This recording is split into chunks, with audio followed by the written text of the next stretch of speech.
ayọ̀ ńlá ní This fún wa láti wà first níwájú Sunday of the month, first Sunday of the year 2022. lónìí ọjọ́ ìsinmi àkọ́kọ́ tinú oṣù ọjọ́ ìsinmi àkọ́kọ́ tinú ọdún tuntun. We thank you for the way you guided and led us throughout the years. a dúpẹ́ lọ́wọ́ yín fún bẹ́ẹ̀ ṣe darí wa ní gbogbo ọdún tó You kọjá. have brought us to another year. ẹ tún ti mú wa wọnú ọdún mìíràn. Make it another year of praises. ẹ jẹ́ kó jẹ́ ọdún tuntun ìyìn. Make it another year of progress. ẹ jẹ́ kó jẹ́ ọdún tuntun ìtẹ̀síwájú. Father, make it another year of winning. ẹ jẹ́ kó jẹ́ ọdún tuntun ìṣẹ́gun. And as we go into the scriptures, bá a ṣe ń lọ sínú ìwé mímọ́. speak to our hearts. ẹ bá ọkàn wa sọ̀rọ̀. Encourage us. ẹ rú wa lọ́kàn sókè. Rekindle our hope. ẹ sọ ìrètí wa jí. We want to see you and embrace you. a fẹ́ rí yín kárọ̀ mọ́ We yín. want to go into 2022 with joy. a fẹ́ wọnú ọdún tuntun yìí pẹ̀lú ayọ̀. We started well yesterday a ti bẹ̀rẹ̀ dáradára lánàá. and we want to continue today. a fẹ́ máa tẹ̀síwájú lónìí. Guide us. ẹ tọ́ wa. Guide us. ẹ tọ́ wa. We are just pilgrims passing through this world according to that songwriter. arìnrìn àjò ni wá tó ń la inú ayé kọjá gẹ́gẹ́ bí olórin yẹn. This morning, feed us. ẹ tọ́ wa láàárọ̀ yìí. As we pass through, let the pillar of cloud, the pillar of fire, which is your Holy Spirit, lead us through the journey of life. bá a ṣe máa kọjá kí ọ̀wọ́n iná àti ọ̀wọ́n ìkùkù yín kó máa tọ́ You wa. are our great deliverer. ẹ̀yin ni olùgbàlà You are wa. our redeemer. ẹ̀yin ni olùràpadà wa. Hold our hands. ẹ di ọwọ́ wa. In Jesus' name we pray. Amen. From Daniel chapter 4, ibi kíkà wa verse 4, ìwé Daniel orí kẹrin ẹsẹ̀ ìkẹrin. New King James Version, New Living Translation can help us.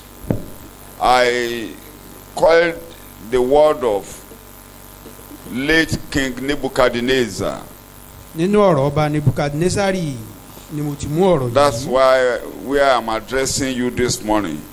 ni mo ti fẹ́ gbà wá níyànjú láàárọ̀ yìí. And I title it, You Live to Be at Rest and Flourish.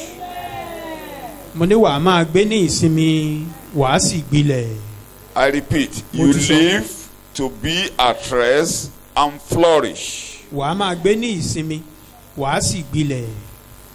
The purpose of God making you to still be alive is to be at rest and to flourish. Two important points. èrèdí tí Ọlọ́run sì fi dá ọkàn rẹ sí títí di òní ni kó o lè sinmi àti kó o sì gbilẹ̀ sí i. God's purpose for making you to be alive is to rest and to flourish. bí Ọlọ́run pa ọmọ títí di ìsinsìnyí ète rẹ̀ ni fún ọ láti sinmi. So kó o this sì gbilẹ̀. year you will rest and flourish. lọ́dún yìí wàá ní ìsinmi wàá sì gbilẹ̀. I repeat, you will rest and flourish. mo ní wàá gbilẹ̀ wàá sì sinmi. Let's read the Bible before I begin to expatiate on my topic. I, Nebuchadnezzar, Yes. was living in peace and prosperity. Thank you very much. You can take it in New Living Translation. That's New Living Translation. New King James Version. New King James Version. New King James Version. I, Nebuchadnezzar, was at rest in my house and flourishing in my palace. Flourishing in my palace. mo sì ń gbilẹ̀ ní You ààfin will mi. flourish in your house. wàá gbilẹ̀ You nínú will ilé rẹ. be at peace and flourish in your business. wàá wà ní àlàáfíà wàá sì You máa will be gbilẹ̀ at lórí ètò peace okòwò and rẹ. flourish in your family. wàá wà ní àlàáfíà wàá sì máa gbilẹ̀ nínú ẹbí rẹ. Anywhere you find yourself this year, ibikíbi tó bá ti bára rẹ nínú ọdún you yìí. will be at rest and flourish. wàá wà ní ìsinmi wàá sì máa gbilẹ̀ sí i. Take it in Yoruba for my colleagues to èmi get. Nebukadnesari wà ní àlàáfíà ní ilé mi Bẹ́ẹ̀ni. mo sì ń gbilẹ̀ lé ààfin mi. Bẹ́ẹ̀ni, èmi Peter á wà ní ìsinmi ní ilé mi lọ́dún yìí. Màá sì máa gbinlẹ̀. Èmi Peter á wà ní ìsinmi nínú ọdún yìí. Màá sì máa gbinlẹ̀. And I will flourish. It was the God of heaven who made King Nebuchadnezzar the head of gold out of all the Gentile kingdoms of the world. Òun ló ṣe ọba Nebukadnesari ní orí wúrà ní gbogbo àgbáyé tó jẹ́ aláìgbàgbọ́. It was he who fulfilled his internal purpose in the life of Nebuchadnezzar. Ọlọ́run ló mú ìpinnu ayérayé rẹ̀ ṣẹ God's lórí ayé internal ọba purpose of Nebukadnesari. bringing man to the world is to be at rest and flourish. Ètò ayérayé tọ́lọ́run ṣe fún ènìyàn ni kó wà ní ìsinmi kó sì máa gbilẹ̀. Nebuchadnezzar was never defeated. Kò sẹ́ni tó borí ọba Nebukadnesari. Wherever he goes, he prosper. Ibikíbi tó bá ń lọ ó là lùyọ. Whatever he lays hands, he prosper. Ibikíbi tó ohunkóhun tó bá dáwọ́lé ó là lùyọ níbẹ̀. He was at rest. Ó wà ní ìsinmi. He was ní at ààfin rest. rẹ̀. He Ó wà was ní ìsinmi. seriously at rest. Ó wà ní ìsinmi. God granted him rest. Ọlọ́run fún un ní ìsinmi. And made him to flourish. Ó sì mú kó gbilẹ̀ sí.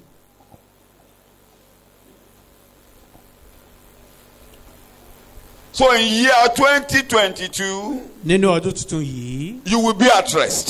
Wàá wà ní ìsinmi. And you will flourish. Wàá sì gbilẹ̀. To flourish means pé kí ènìyàn gbilẹ̀ you are túmọ̀ sí growing up in a healthy manner. ìyẹn ni pé òun dàgbà nínú ìlera pípé. You are well. You are well. You are well. You are well. Pé o wà and ní active. ìlera pípé. You are well and active. O wà ní ìlera This pípé ní year, jíjí you pépé. will be growing up well. You will be well and active. Wàá wà lọ́dún yìí wàá máa dàgbà wàá máa wà ní ìlera pípé ọkàn rẹ̀ á sì le péré Thank you péré. very much. Very active.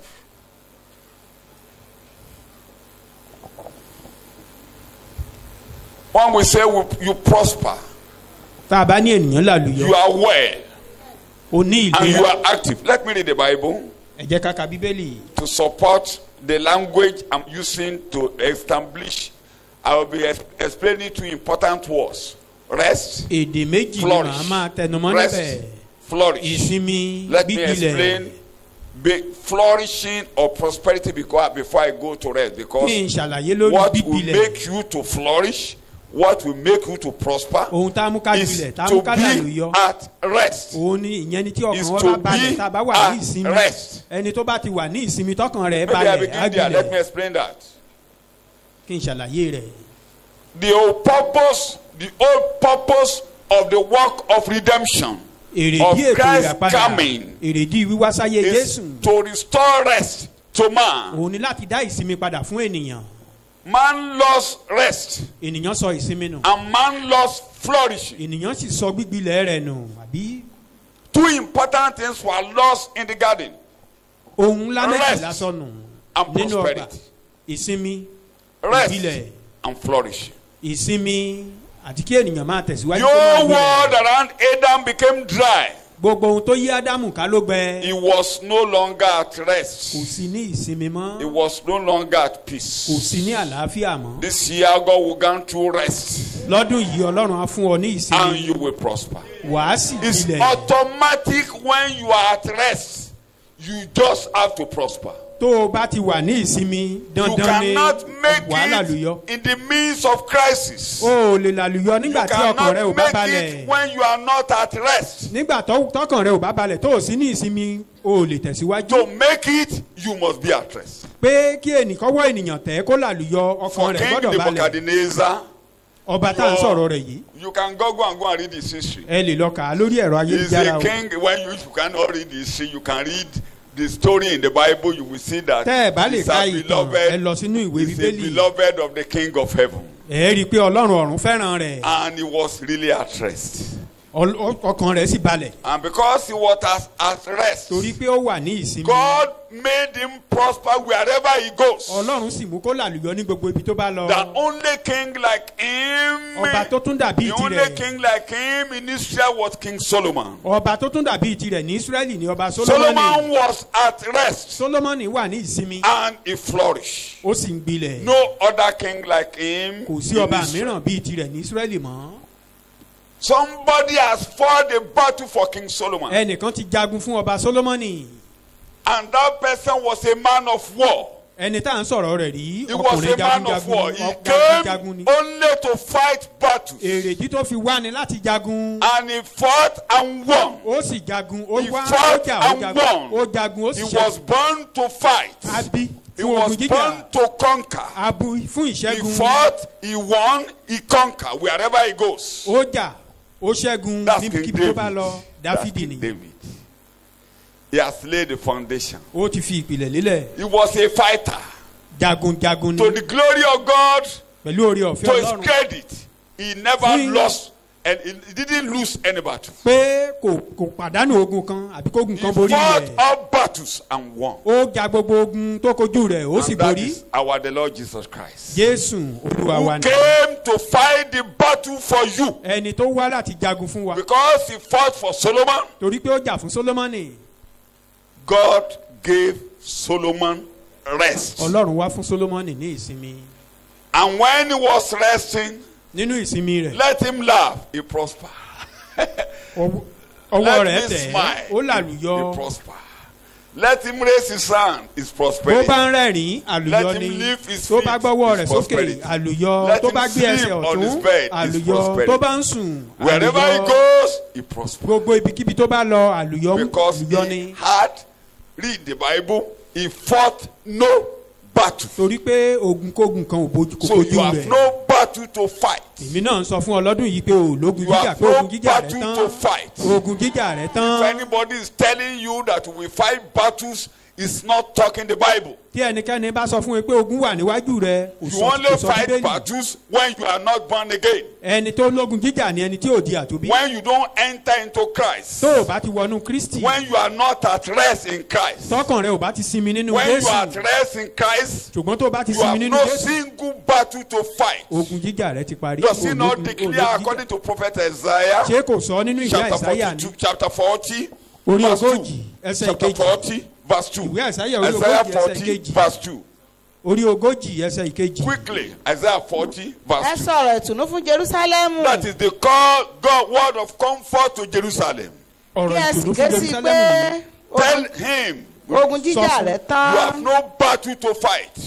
pé ogun jíjà The rẹ end tán. of all warfares. òpin The gbogbo end of ogun. all battles. òpin gbogbo Amen. ìjàkadì. The end of all warfares. òpin gbogbo ogun Amen. The end of all battles. òpin gbogbo Amen. You are ìjàkadì. called to rest. a pè wá sí Tell ìsinmi. yourself, I am called to rest. sọ fúnra rẹ pé ìsinmi I ni a am pè mí called sí. to rest. ìsinmi ni a pè mí If sí. there are a lot of waves and troubles and roaring of the sea, tell your spirit, I am called to rest. tí ìjì bá tilẹ̀ wà tí àìdúró jẹ́ wà sọ fún ọkàn rẹ pé ìsinmi ni a pè mí sí. The world will be rumbling. Tell your ayé lè spirit, máa rú you mọ́ra o. are called to ṣùgbọ́n sọ rest. fún ara rẹ pé ìsinmi la pè mí sí. One of my children was reminding me yesterday, I'm yet to read. I promise that I will go ìkan náà àwọn ọmọ mi ń sọ into, fún mi but some lánàá of bó you tilẹ̀ could jẹ́ pé mi ò tí ì remember. kà á. Some of you remember prophecy. ọ̀pọ̀lọpọ̀ wa lè rí We were here ìrántí. sometimes last year. a wà níbí lọ́dún tó kọjá.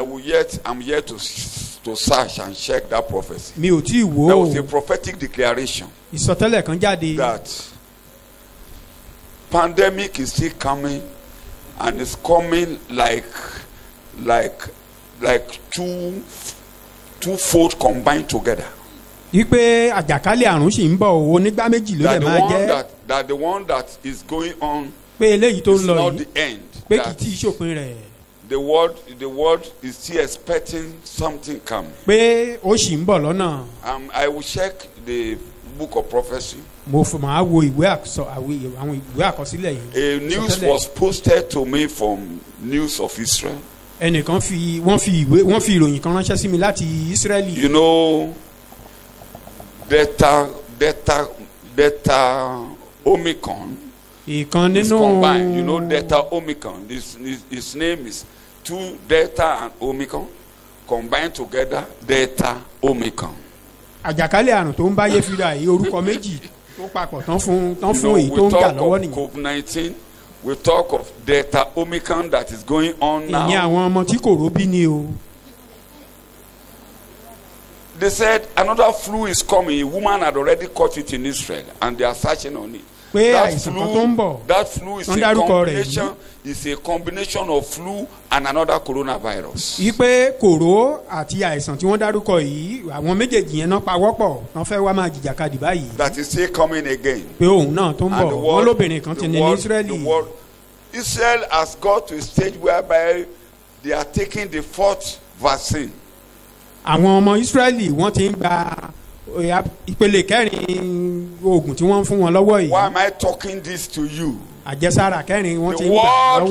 world could rubble in a lot of things. There could be a lot of ways. ohun tí mò ń sọ fún ọ ni pé ayé lè máa You ra are ìjàkadì called to kọjá rest. ṣùgbọ́n ìsinmi la pé ìwọ sí You have no battle to fight. pé o ní ogun kan láti jà When you are resting in Christ, tó o bá ti ń sinmi nínú I Olúwa. only mention 2 things. There ohun are méjì ni other màá kàn rests. fẹnu kàn. Our rest is in stages. ìpele ní ìsinmi wa But the 2 important ones for us here on earth. ṣùgbọ́n àwọn méjì tó ṣe What I'm pàtàkì going fún to wa níbí emphasize, òun ni màá tẹnu I will mọ́. emphasize a little bit under my introduction màá this fẹnu morning. kàn wọ́n láàárọ̀ yìí lábẹ́ ìfáàrà mi. That you need here.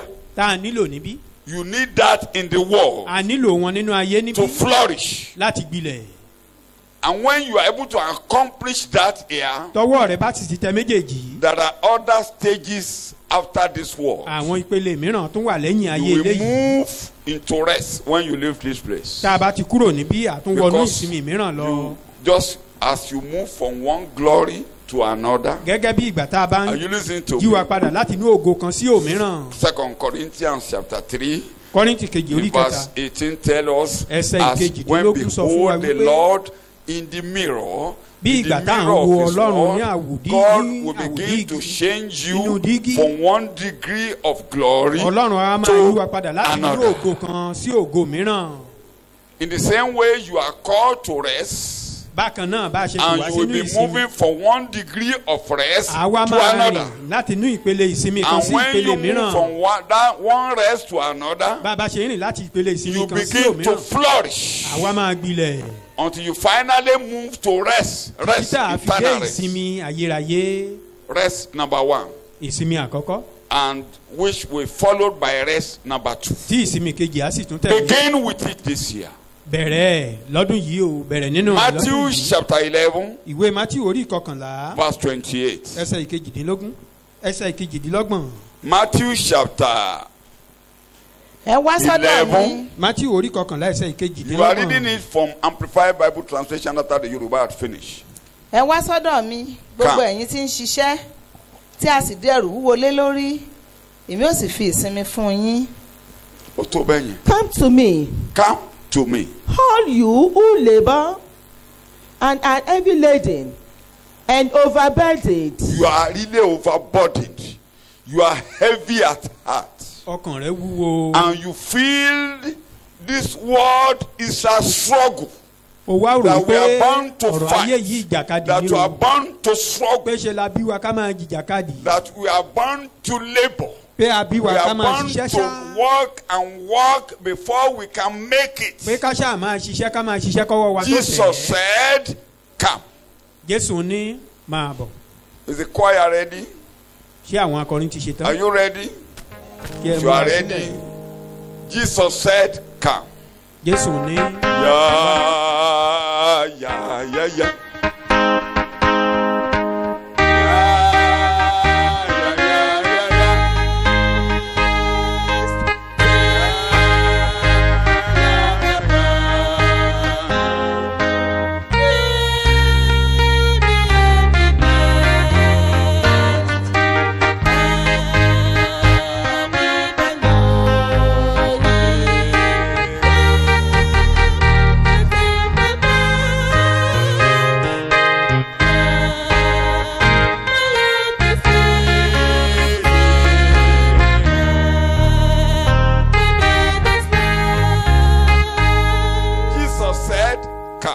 Jésù ní máa bọ̀. The beginning of prosperity, Ìbẹ̀rẹ̀ the àlùyọ. beginning of your living in this world to be successful in according to God's plan, to flourish. Ìbẹ̀rẹ̀ gbígbé inú ayé to rẹ̀ inú come. ayé yìí to Christ. gẹ́gẹ́ bí ìlànà gẹ́gẹ́ bí ètò Ọlọ́run fún ọ kó o sì gbilẹ̀. You cannot rest. O ò lè sinmi o. If people tell you rest, táwọn ènìyàn bá ń sọ pé sinmi eat, sinmi kó o rest. jẹun rest. sinmi Don't do any wahala. má ṣiṣẹ́ kó You o can sinmi never rest. o ò lè sinmi.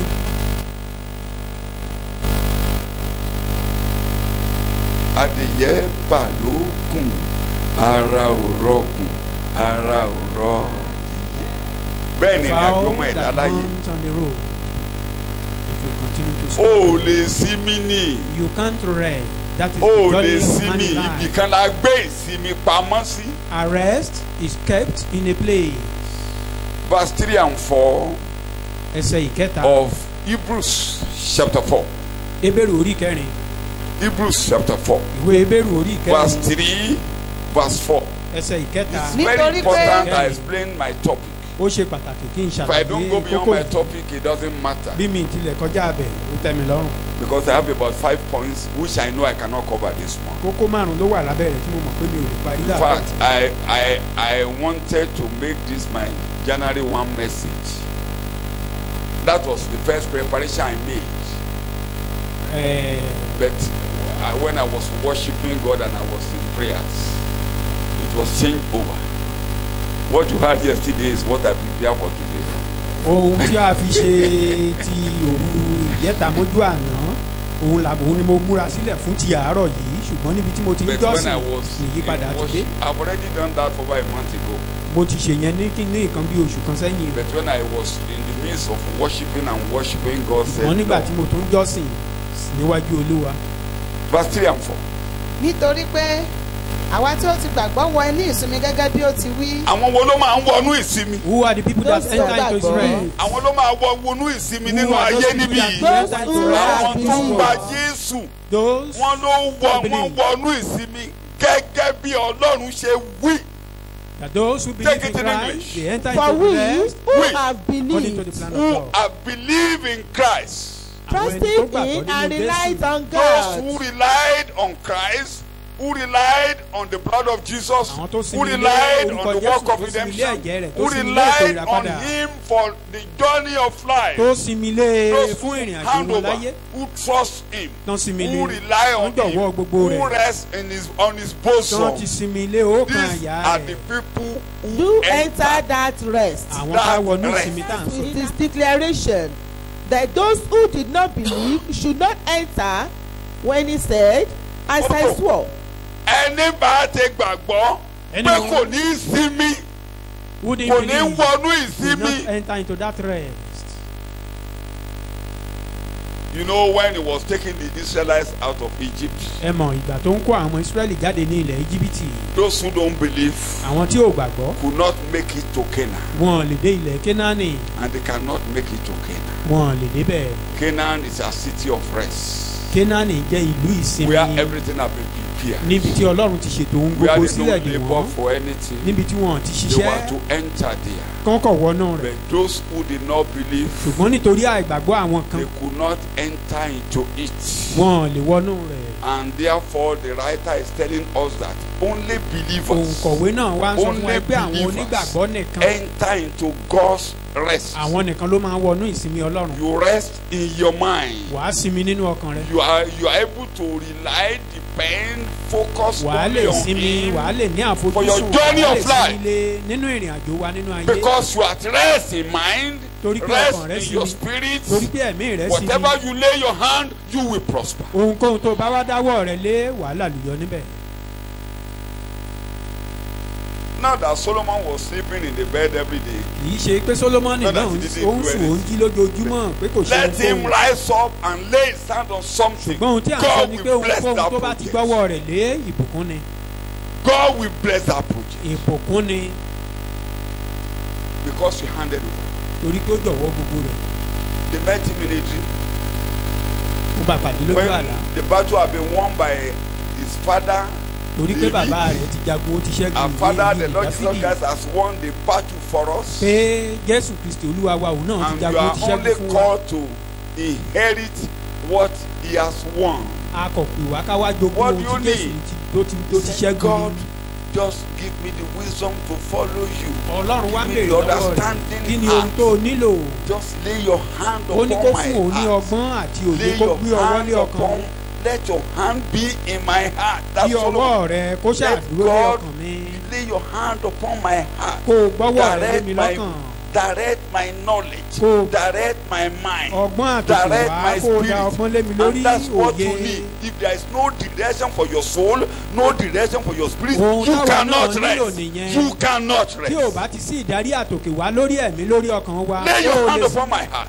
gbé ọwọ́ rẹ lé ọkàn mi. Give me an understanding mind. Fún mi ní ọkàn tó ń He mòye. didn't ask for wisdom. He only asked for an understanding mind. Ó béèrè fún Let me ọgbọ́n ọkàn tó understand you. mòye. Let Kí me òye rẹ understand kó you. máa yé mi. Kí You òye ìwọ understand Ọlọ́run kó máa God, yé mi. you cannot make it. Tó òye Ọlọ́run ò bá ti yé ọ You will ò be lè struggling ṣàṣeyọrí. and laboring Wàá and kàn struggling máa and tiraka, wàá sweating. máa jìjàkadì.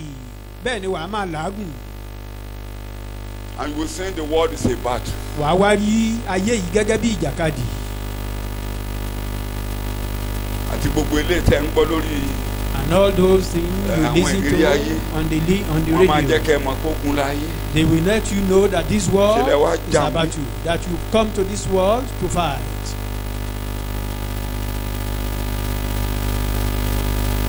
Give me the heart.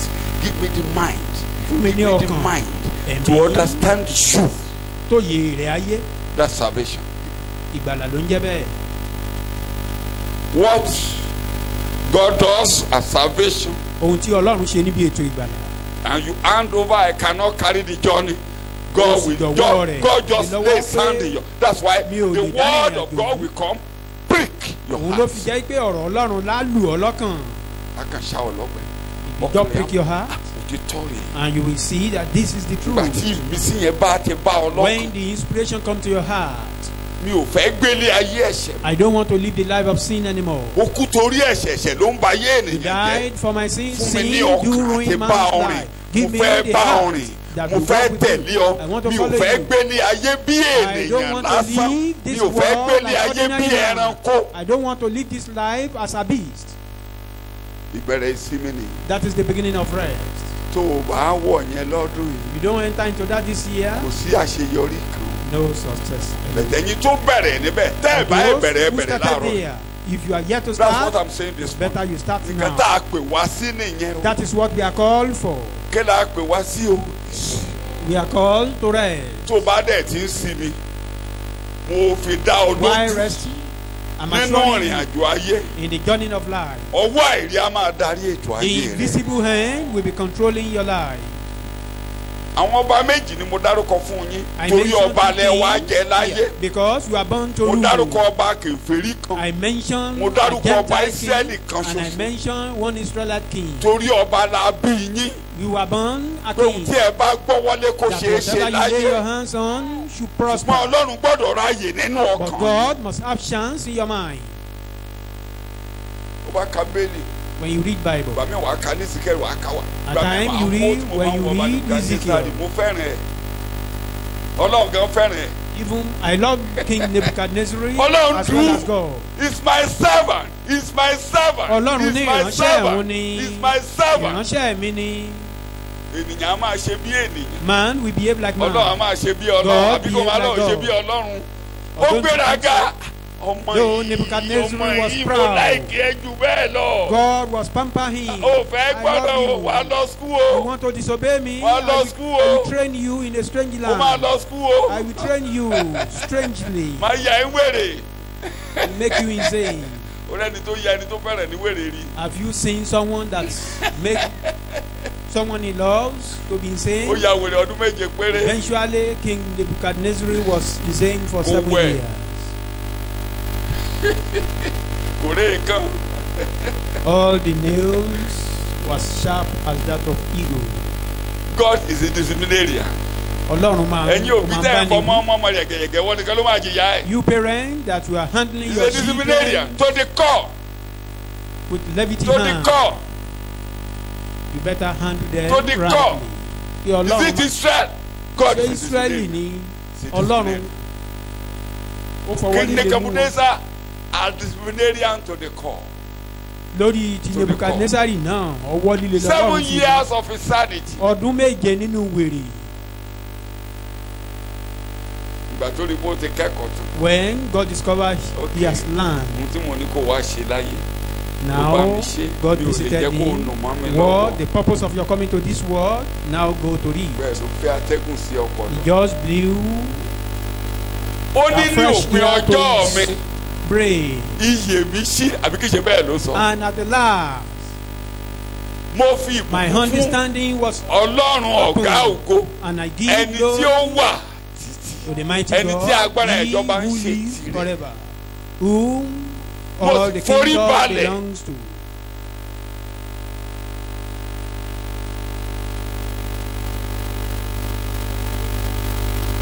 I was in my palace Mo wà ní ààfin mi, and I prosper.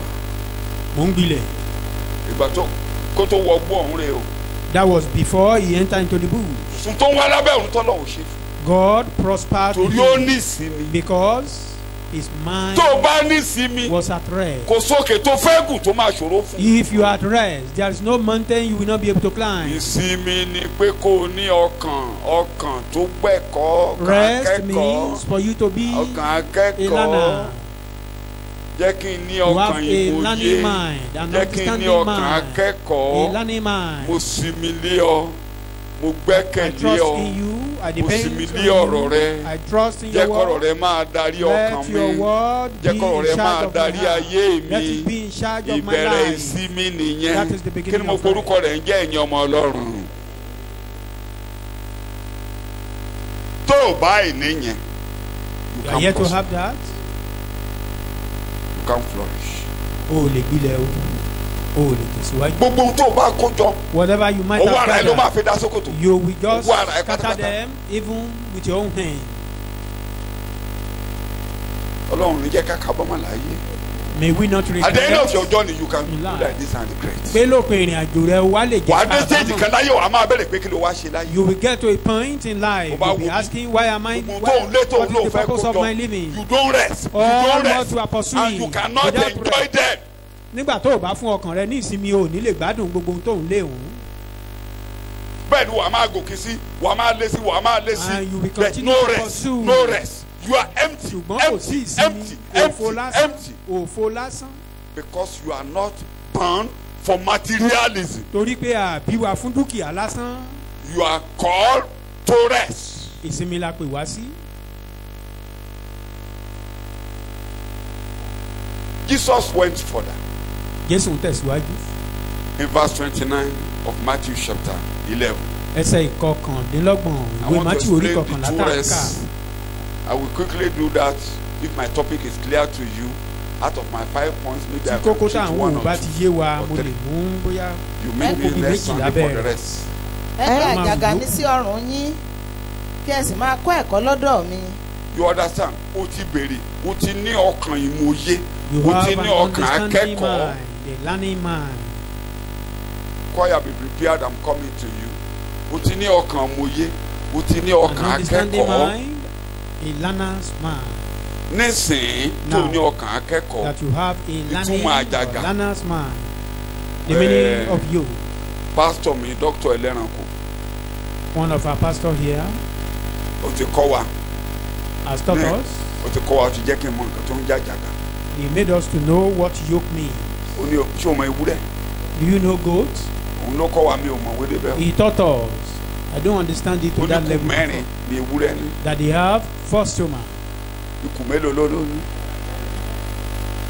O ní tó bá ti rí ewúrẹ́. When you see Ewúrẹ́ goat is to eat all the time. or Kó máa those domestic, bá ti rí kó máa kó jẹ.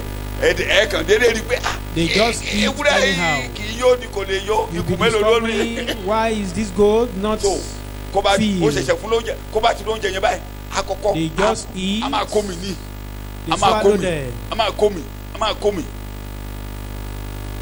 kó bá ti wá fẹ́ bà tiẹ̀ jẹ́ If you want to ruin goat, tó bá fẹ́ bà tiẹ̀ jẹ́ you want to ruin goat, gbàgbọ́ ló sí lẹ́rùn put àjàgà a kind nìyẹn of thing. kí ni mo pè You block his mouth. ó jẹ́ kó ṣe That is a ó yoke. jẹ́ kó ṣe bó ṣe tó That is, you don't ó jẹ́ allow kó ṣe bó such ṣe goat fẹ́ to do what it's like. ó jẹ́ kó ṣe bó ṣe tó You don't jẹ́ kó allow ṣe him bó ṣe to fẹ́. display or to do ó what gbàgbọ́ it's ló sí like. lẹ́nu when you put that thing in his gbé mouth, àjàgà wọ̀ ọ́ lọ́rùn that is a yoke. kò lè ṣe ìfẹ́ ẹnu à kò túmọ̀ sí pé ó máa ru o. It's not as if it will end. tó bá ti lóúnjẹ sílẹ̀ fún Once you wọn have ló the máa máa food for it, rìlíìsì agolo you are the one that be open tó that àjẹ́ kó máa kó thing nǹkan mu. once in a while to read. bẹ̀tì rẹ́gúlálẹ̀ ojúṣe ẹ̀ ni pé kó bá ti kó The bá yá responsibility is for kó bá it. yá gan ó lè máa jẹsẹ̀ Even ewúrẹ́ later, kò sí you kẹ́ tí ó lè kó jẹ wọ́n ti eat your feed. kò sí kẹ́ tí ẹ̀ ń jẹ́ sí o. They eat anything. ewúrẹ́ ti graduate kó ní ewúrẹ́ àtijọ́ o. These days go, they are now graduated. mi ò sí o mo ń rí wọn ni o. I don't rear any, but I do see them.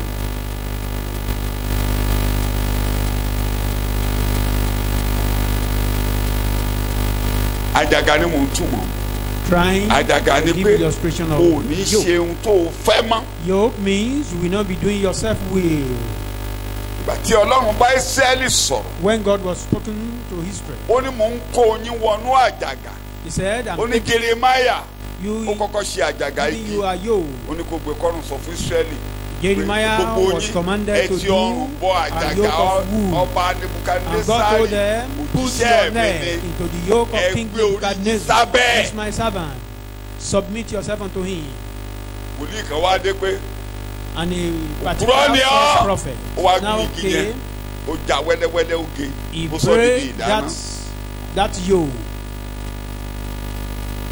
Break it into pieces. ọlọ́run ní àádọ́rin ọdún lẹ máa gbàjàgàjẹ sọ́run God told them, ẹnìyẹn dáhùn you are wòlíì yẹn ní kò you lè are ṣeé bearing ṣe that yoke for 70 years. ó ní ẹ̀ And ní lọ́bì kankan that false ẹ máa prophet gbìn was telling ẹ máa them, prosper. it's not possible. You will be sowing and you will reap Jeremáyà in ní glory. àmín. And Jeremiah said, Amen. wọn kò jíṣẹ́ ọlọ́run kọ́ ló ń bá You know, ràn níṣẹ́ ó wù When ló God jà. sent you an errand, kéèyàn bá ní kò rí you bẹ́ẹ̀ need wọ́n not to bá jà fight. If anyone is arguing with you, ọlọ́run ló no máa quarrel. proof pé bóyá ọ̀rọ̀ tó ń It's only God that will ló prove máa proof ẹ̀ who is right. bàtà kókó wá tó When the time ọlọ́run wá ní arrives, Jeremáyà God now called Jeremiah. irin bẹ́ẹ̀ ni kò lọ ṣe You will now do a yoke lọ bá of wẹ́dà iron. kó bá o ṣe àjàgà irin Go and meet a welder. wàá gbàjàgà irin yẹn sọ́rùn You put that wàá lọ dúró yoke of sí iron ọ̀dọ̀ in your wọn neck. pé Then go to their irin ni knee. mo gbé sọ́rùn yín báyìí o Now I put iron yoke in your neck. ẹ wá gbàjàgà yẹn irin yẹn sọ́rùn You will now put that iron ẹ yoke máa in your lọ neck. sí ọ̀dọ̀ You will Nebukadnesari go to King Nebuchadnezzar. ẹ ní ṣe ohun tó wù You yín will not do your will. tẹ́ bá ka chapter 27 28 particularly 28 tẹ́ bá wá bọ́ sí 29 Reading 27. torí ẹ wọnú 28 àjàgà mi chapter. yẹn Because you enter into my yoke, ẹ máa sinmi ní ọ̀dọ̀ mi you will rest. ní ọ̀dọ̀ Nebukadnesari yẹn ẹ gbìn With èrò tó wà Nebuchadnezzar, nínú ọkàn mi fún You yín ní plan. èrò rere my thought Kí for ló you lóhùn ní? is a good thought. mo ń ka bẹ́ẹ̀lì ni o I'm reading ṣùgbọ́n Bible. àjàgà mi á wà lọ́rùn yín Yet my ṣùgbọ́n yoke ohun will tí be on mo your rò neck. sí yín But nínú my àjàgà thoughts yín ní towards èrò you kí ni o is a rè good thought. ẹ gbìn níbẹ̀ You will ẹ sow kórè there and you reap. ẹ gbéyàwó You will marry.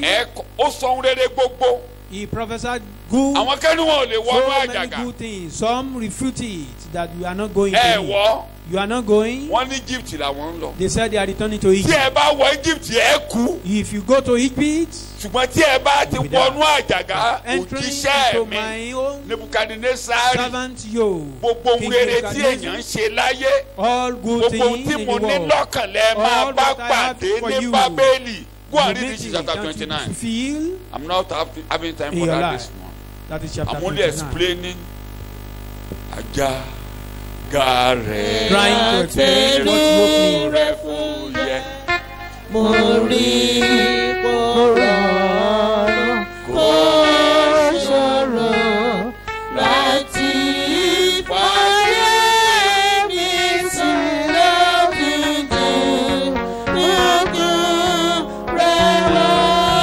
títí. lẹ́ẹ̀kan sí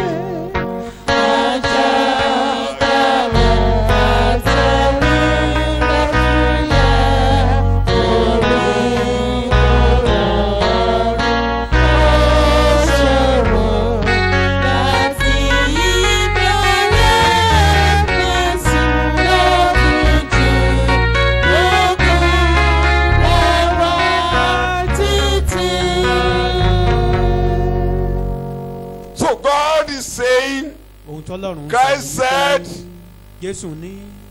Take my yoke upon you. Ẹ gba àjàgà mi sí ọrùn yín. Bẹ́ẹ̀ ìgbà tán ní kí Ísírẹ́lì wọnú àjàgà Nebukadnesari. Just like when God commanded Ibẹ̀lẹ̀ Israel ti máa rí rere. to that is where you If you find don't good things. enter into the yoke of Christ, Tẹ́ ẹ bá wọnú take àjàgà his Jésù yoke upon you. kó o gba àjàgà rẹ̀ sí ọrùn rẹ. There you will begin to learn. Ibẹ̀lẹ̀ ti máa kẹ́kọ̀ọ́. Amplified Bible Translation, verse 29. Ẹsẹ̀ Take my yoke upon Matthew. you Take my yoke upon you. and learn of me, Underline. Learn of me. Not Yes. learn for me. Kẹ́kọ̀ọ́. Learn of of me. me. Ẹ máa kẹ́kọ̀ọ́ Learn lọ́dọ̀ mi. of me. For I am gentle, Very Meek. gentle. meek, Very and meek. humble. That's my nature. I will transfer that nature into you. Ẹ̀dá Lowly mo in jẹ́ heart, onísùúrù. Very onírẹ̀lẹ̀. lonely at heart. and you will Ẹ máa fi find fún rest. There. What I'm looking for Ohun tí mò ń in wá the midst of trouble, nínú wàhálà, in the midst of storm, nínú ìjì, you will find rest. ẹ ní ìsinmi. And relief. The meaning of rest, Ìtumọ̀ ìsinmi. you will find relief. Ẹ And ní ease. ìtura níbẹ̀. You will find ease. And- Even the language I coined for this message, Èdè I tí mo mú took it jáde from gan. the Message Fún ẹ̀kọ́ Bible yìí. translation. That language in the Ẹ̀rọ ẹ̀yà message. Bíbélì tí mo ti mú So nù. what I say, because when I'm explaining, you may not be able to get me easily. I had to change it Mò to ń wò rest. pé tí mo bá The túmọ̀ language rẹ̀ ó I lè má used yé yín initially was, dáadáa. you will be at ease and flourish. Kí ẹ wà ní ìsinmi ẹ sì gbilẹ̀. Ease, Ìsinmi ease, ẹ wà ní ìrọ̀rùn. relief, Ìrọ̀rùn ease. nínú You are ready. ìsinmi. Ease, And refreshment, refreshment, and recreation, recreation. and blessed quietness Oh, for your souls.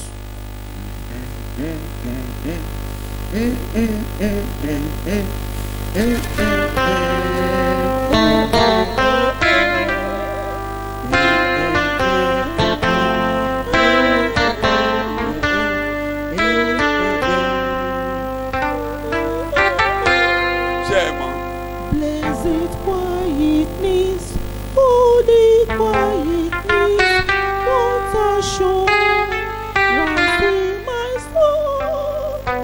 On the stormy sea, Jesus speaks to quietness. Ìdákẹ́rọ́rọ́, Quietness.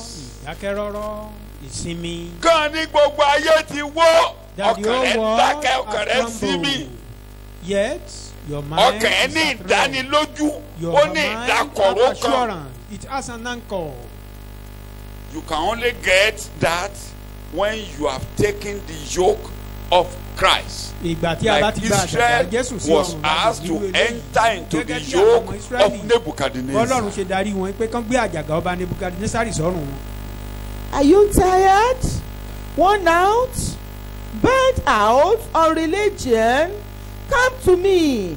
Get away with me. Get away with me. And you recover your life. Oh, you recover what? Your life. Pé wà á rí. I show you ìgbàpadà. how to take a real rest. I will show you how to take a real Rest. Màá rest. fi bí ènìyàn Walk ṣe with ní me. àlàáfíà hàn yín. And work with me. Call it again. Walk with me. Walk with me And Ẹ bá mi work with me. and well with me. Watch how I do it. Watch how I Ẹ máa wo do bí mo ṣe ń it. ṣe é.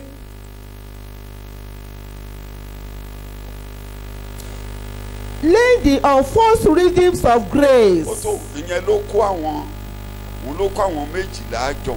That was Come and watch the way I what do brought it. the 12 disciples have together for. Ẹ wá máa wo bí mo ṣe ń Go ṣe é. into the world and preach to people. Ẹ lọ sínú ayẹ́kẹ́ Let them wàásù sí àwọn come to ènìyàn. me. Ẹ jẹ́ kán wá sọ́dọ̀ mi. Put off their yoke in the world. Kán fi àjàgà Take tayé my own sílẹ̀. yoke. Kán wá gba tèmi. Wash me. Ẹ ṣáà Walk máa wò with mí. me. Ẹ bá mi Let rìn. them learn the way I lived Kán when kọ́ I was in the bí mo ṣe ń world. gbé nígbà tí mo wà ní And ayé pẹ̀lú. you will have blessed quietness in your soul. ẹ sì ní ìsinmi tó ní You ìbùkún will nínú have ọkàn. relief. ẹ ní ìtura. You will be at ease. ẹ wà ní ìrọ̀rùn. You will be at ease. ẹ wà ní ìrọ̀rùn. This is a year God is calling you to be at ease. ọdún tọ́lọ́run ń pè wá ká wà ní Be at ìsinmi rest. ká wà ní ìrọ̀rùn lélẹ́yìí. So step number 2 you are going to take ìgbésẹ̀ kejì tí wàá when wá gbé. you have a learning heart bí a bá ti fún wa ní ọkàn and you are able to akẹ́kọ̀ọ́ submit that you want to learn from tá a sì ti Christ, jọ̀wọ́ ara wa is pé to a fẹ́ enter into Sinmi. Christ's calling, òun ni ká wọnú ìpè into the ministry. ọlọ́run ìyẹn It nínú is iṣẹ́ there you nínú will iṣẹ́ learn ìránṣẹ́. how Christ does things. ibẹ̀ láti kọ́ bí Jésù ṣe ń ṣe tirẹ̀. You will follow him, you see the way he's doing things. a máa tẹ̀lé a máa rí bó ṣe You ń ṣe know, he ṣe was tirẹ̀ moving from all his life. nínú he was- gbogbo ìgbé ayé rẹ̀. Was working to lift up others, ṣe ló máa rìn moving káàkiri from láti gbé door ọwọ́ àwọn to ènìyàn door, sókè trying to láti lift ẹnu ilẹ̀kùn kan sí people up. ilẹ̀kùn kejì It is láti gbé only àwọn then ènìyàn sókè. you can have relief. ìgbà yẹn là á ní ìrọ̀rùn This is là á ní January ìtura. 2022. inú ọdún tuntun la wà yìí. Come and learn, follow him, ẹ wá kẹ́kọ̀ọ́ see the way he's doing ẹ it. máa tẹ̀lé We move kẹ́ mọ from bó door ṣe ń to ṣe é door.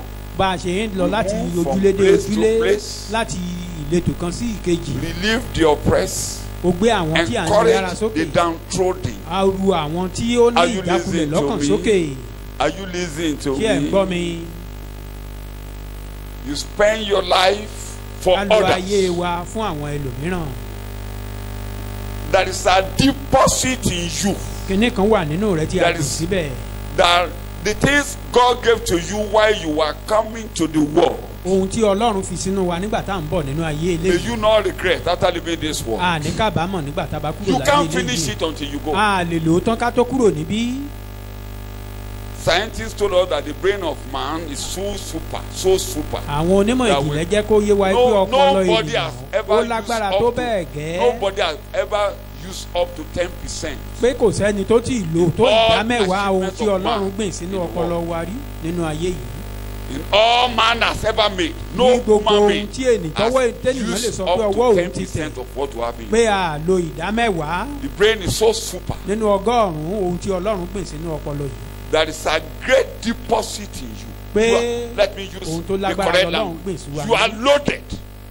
You are loaded Akún. to make it. a kún láti làlùyọ You are loaded. bí Ọlọ́run kún wa And there is nothing pẹ̀lú given oríṣiríṣi ohun. to you that is for your own benefit. èyí tó sì wá lé níbẹ̀ ni pé gbogbo ohun tí Ọlọ́run fún wa All yìí that God kì í ṣe gives to torí you ti ara wa gan is lọ́lọ́run ṣe because fún wa of others. bí kò ṣe ti torí àwọn And you ẹlòmíràn. cannot learn that until you take the yoke of Christ. òye eléyìí ò sì lè yé ọ tó o bá gba àjàgà Jésù sọ́rùn Come into the ministry. wá sínú iṣẹ́ ìránṣẹ́ Release yourself. jọ̀wọ́ ara rẹ It is in the church that it will be better for you. inú ìjọ The church ló ti lè will dára train fún ọ you. The church will train you. ìjọ á máa kọ́ They ọ will be able to allow you to see Christ. wọ́n á jẹ́ kó o rí Jésù And when you begin to, the more you see Him, the bó o bá more ṣe ń rí you learn Jésù of sí Him, bó o bá ṣe ń kọ́ the nípa rẹ̀ more sí you be at rest. bẹ́ẹ̀ ni ọkàn rẹ á máa If you balẹ̀ don't sí be at rest, it means you are not learning. tọkàn rẹ ò You bá are ti not balẹ̀ o learning. You kẹ́kọ̀ọ́ are not learning. o You kẹ́kọ̀ọ́ cannot learn and not be at rest. o lè kẹ́kọ̀ọ́ kó o má ní ìsinmi And you cannot be at rest without prospering. o When lè you wà are at ní rest, ìsinmi you kó o will, má lálùyọ you will kọ́kàn rẹ flourish. o ní láti You gbilẹ̀ don't struggle to flourish. o ní láti The jìjàkadì tọwọ́ foundation rẹ tó of tẹ̀ flourishing, the foundation of prosperity ìpìlẹ̀ is àlùyọ rest. ìpìlẹ̀ Rest. ìyàṣeyọrí Rest. o ní kí And ọkàn you rẹ can never balẹ̀ rest until you move. You take 2 steps in life. Step ènìyàn number ò sì lè 1, sinmi do láì gbé like ìgbésẹ̀ méjì nínú Solomon, ayé submit to Christ, ìkíní ni pé and, ká ṣe bí Sólómọ́nì and let Him touch your mind. ká jọ̀wọ́ ara wa fún Jésù kó gbọ́ Don't wọlé ọkàn live wa your life for yourself. má gbé àgbé ayé fún Live ara your rẹ life for Christ. gbé ègbé ayé fún Step Jésù number 2, ìgbésẹ̀ kejì come and ìgbésẹ̀ be kejì learning from the feet of Christ Wá máa how you kẹ́kọ̀ọ́ lábẹ́ can ẹsẹ̀ live Jésù. successfully in this bó o ṣe world. lè gbé ìgbé ayé tó tayọ nínú ayé eléyìí In the midst of that, láàrin you ìyẹn can become an engineer. o lè di You will- onímọ̀ ẹ̀rọ o When you become an engineer, tó o bá di onímọ̀ you ẹ̀rọ can build a bridge that will go from here to heaven. o lè kọ́ afárá tó lè múnìyàn rìn látayé lọ́dọ́run You can be a medical doctor. o lè jẹ́ oníṣègùn and òyìnbó. you can God it is in you won't be like other doctors. wàá dá yàtọ̀ sí àwọn oníṣègùn òyìnbó yòókù. Something different is given to you. torí pé kinní kan yàtọ̀ tí Ọlọ́run gbìn sí ọ nínú. In whatever profession you find yourself, you become so unique. iṣẹ́ kíṣẹ́ yòówù Superman, wàá Superman, dá yàtọ̀ níbẹ̀ Superman. wàá dá yàtọ̀. Go into history ẹ lọ sínú ìwé ìtàn and read the life of some who have been able to excel kẹ́ka in ìtàn one àwọn tó ti area là or the lùyọ other. Go and look at their lọ́nà kan foundation. àti lọ́nà mìíràn That ẹ some lọ of wo them, ìpìlẹ̀ wọn. with some of them, ẹ rí i pé had a life spent ọ̀pọ̀lọpọ̀ for wọn Christ. wọ́n lo ayé wọn fún Jésù. Some of them, nínú wọn majority of them, èyí tó pọ̀ jù nínú wọn spend their life in those days wọ́n lo ayé in the wọn presence of Christ. nígbà náà lọ́hùn-ún And níwájú because of Jésù. that, torí eléyìí they are able to bring things out. wọ́n wá lè máa gbé oríṣiríṣi nǹkan jáde. This morning, what am I emphasizing? kí ni mò ń tẹnumọ́ láàárọ̀? Rest. sinmi o You are called to rest, ìsinmi la pè ọ́ sí o and you will prosper.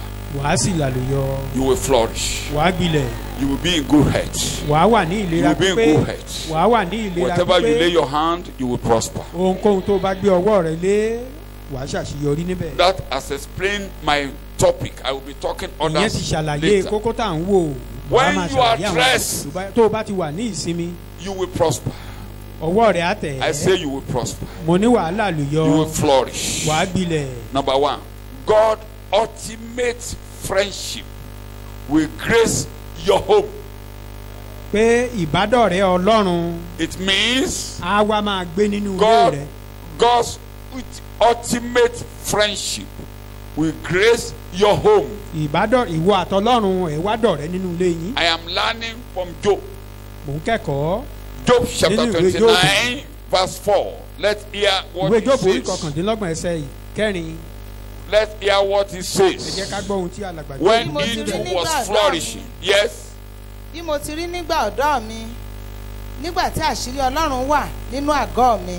Àṣírí Ọlọ́run. the secret of God. Sọ̀yìnbó ẹsẹ̀ kẹrin péré. Àṣírí Ọlọ́run wà nínú ilé mi. As I was in the prime ripeness of my days, when the friendship and counsel of God were over my tents. God's counsel. Ọlọ́run á gbàgbọ́ tí ọ. God will be Kò dwelling ní in jẹ́ you. kó o ṣìṣe He will láyé. never allow you to go astray. Ó gbéde mi. Understand my language. Ọlọ́run á gbàgbọ́ tí ọ. God will abide Ó with ní you. ṣìṣe You láyé. will never go astray.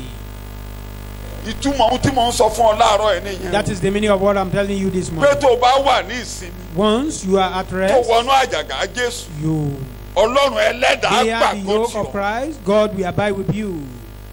Ó lo èdè méjì. Friendship two and languages counsel. there. Ìbádọ́rẹ̀ẹ́ àti olùgbìmọ̀. Ìlànà tó òfin ní ṣìṣe láyé. The Tó only ní procedure, kọsẹ̀. the only ordinances that can not make you stumble and gone astray. Ẹ rí i pé wọ́n rí fáàsì Abraham ní gbogbo ìrìn àjò rẹ̀ pé You know, ọ̀rẹ́ ta ni In wọ́n pe all the Abraham. journey of Abraham, God is referring Ọ̀rẹ́ to ta him ni as wọ́n a pè friend é? of God. Ọlọ́run pàgọ́ ti báyìí. God, Ọlọ́run ni ò Abide with jẹ́ ó him. ṣìṣe It's láyé. only God Ó that ń never bá a allow lọ him láti orílẹ̀-èdè dé go orílẹ̀-èdè. astray. Kò jẹ́ kí Going with ẹnikẹ́ni him kó from ṣe one nation ní. to another nation. Ó bá àwọn ọba wí nítorí He tiẹ̀. rebuked kings for his sake. Lọ́dún yìí Ọlọ́run á pàgọ́ tí ọ. God will abide with you this year. Ẹ̀gbẹ́dẹ̀ Jésù. Don't you hear the language John of Jesus? 15:15. Ìwé Jòhánù orí Ó pè kàndógún wá lọ́rẹ̀ẹ́. He called us his friend. John 15:15. I can't read all verses. That's why. Jòhánù orí kàndógún ẹsẹ̀ ìkàndógún. John 15:15. You are reading the Bible. Èmi kò pè yín ní ọmọ ọ̀dọ̀ mi mọ́. Bẹ́ẹ̀ni. I do not call you servants. Yes. Nítorí ọmọ ọ̀dọ̀ kò mọ ohun tí olúwa rẹ̀ Ẹrú ò lè mọ nǹkan tó lù wá ń ṣe. As Bẹ́ẹ̀ slave, mi pè yín don't ní know what ọ̀rẹ́. is Kí ló ló ń master pè is wá? doing. Ọ̀rẹ́. But I call you a Nítorí friend. ohun gbogbo tí mo ti gbọ́ láti ọ̀dọ̀ bàbá Mo mi fẹ́ kẹ́ wá. mọnú Ọlọ́run. I want you to know Ẹ the mind of mọ̀nú God. mi. You will Mo know ti my fi Mo ti hàn mouth. fún sọ yín dọ̀rẹ́. Now you are my friend. mi ò fẹ́ kẹ́ ṣìṣe láyé. I don't want you Mi ò fẹ́ kẹ́ ṣìrìn to do any láyé. mistake. Mi ò fẹ́ káyé yín Not to dàrú wander láyé. away. Not to thwart your own life with your hand. Tó o bá ní ọkàn tó ọ̀rọ̀ wọlé sí, If you don't tó o have yọ̀ǹda, a fleshy tó o sì heart fẹ́ that máa lo accepts the ayé word rẹ̀ of bó o God, ṣe fún, don't ó lè surrender. You dọ̀rẹ́. want to spend your life as you Ó like. lè You dọ̀rẹ́. can be his friend. Ẹni tí ò lo ayé ẹ̀ fẹsẹ̀, tí ò ṣeun tó wù, Somebody that is ó not ti gbé àjàgà using wọ̀. his life Oh, for ṣeun sin, tó not wù doing ọ́. yourself will, it means the yoke is Ìgbà tá a wà Your head. lọ́mọdé, when we are still young. tó bá torí òfin mẹ́wàá yẹn ṣe là ń kọ sórí ní primary school. We do mọ̀ bí àwọn ṣe ń cram kọ lónìí those the 10 commandments in those days. Ṣọ́ọ̀ṣì tiwa tiẹ̀ tún ní òfin méje Our church even have additional lẹ́yìn 7, mẹ́wàá. making 17. Tí a bá ti ka òfin mẹ́wàá Ọlọ́run, After the 10 àwa commandments ka of God, òfin méje ti then the 7 Ecclesia, of the church, ìyẹn òfin ìjọ wa. that is that of the church, making 17. Òfin mélòó ni mo ní ìjọ wa ní? Méje. Our church have 7. Ìbátísí, kọfmansí, pẹ̀ntẹ́nsí. Ó ti rántí?